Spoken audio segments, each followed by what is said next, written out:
Up? We're back for another episode of So's Mower.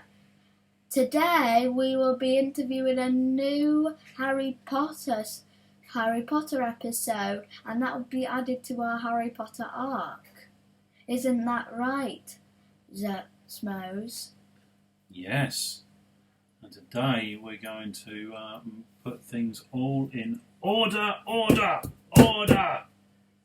For the order of the Pheonix! But this order is not like putting numbers in order, it's like a group of people. That's what they were talking about here, an order of the Pheonix. It's all about gangs. We like gangs, don't we, Moa? Yeah, I have a gang at school. Are you in a gang? Yeah, at school then. Oh, you've got a gang at school, right, okay. Right. So, Order of the Pheonix, what number is this one? It's like 1, 2, 3, 4, 5. It's the 5th instalment out of 7 in the Harry Potter series. So we're getting serious now. Now, in the end of the 4th one, it all gets a bit real because we see the real baddie, Voldemort.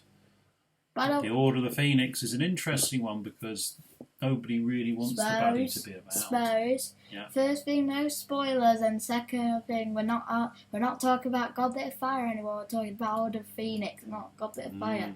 Well, exactly. Voldemort is about, but nobody quite believes it, and that's the sort of thread of this episode. Moa, what did we like about Order of the Pheonix? Now, there's one thing that I'll tell you one thing that I dislike. Oh gosh. I dislike there's this love thing in it. Yes, I also dislike the ministry sort of story. I found it all a little bit it gets all a bit political. It's a bit like the bad bits of Star Wars are sort of in this one.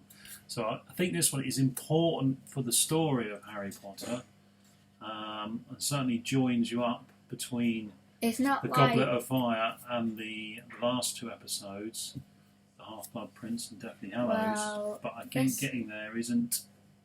The Lord of the Phoenix, I would say, I don't think it would be one of the popular ones, or would it be the one that people would most be excited for? Because it's not very exciting. I'm trying to think what I like about this episode. I think it's one of those where towards the end you sort of see some of the annoying characters in this episode get their comeuppance towards the end. And there's a couple of fun bits in there.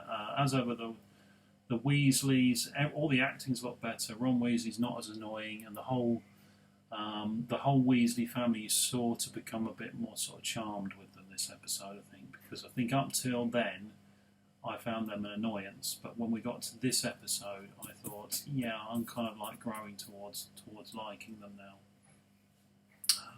Could you think of anything you liked about this episode, Moa? It's just strictly one that you have to just slog through. Well, I did like it because I did like it even though guess what? We still got the comments open, and the thing that I liked about it was that it was like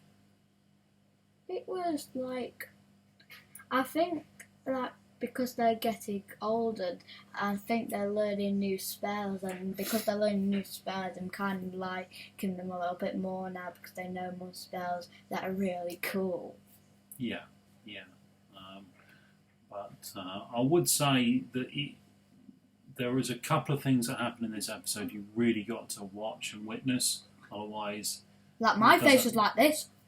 Doesn't really make sense in the future episodes, and it helps you get emotionally invested in the series, but I wouldn't say it's one that sort of blows you away. I think if you were to try and do a marathon, you wouldn't want to finish with this episode. You want to make sure you finish with you want this one to be like one of the 2 you watch. You watch this first and then the next one. Okay.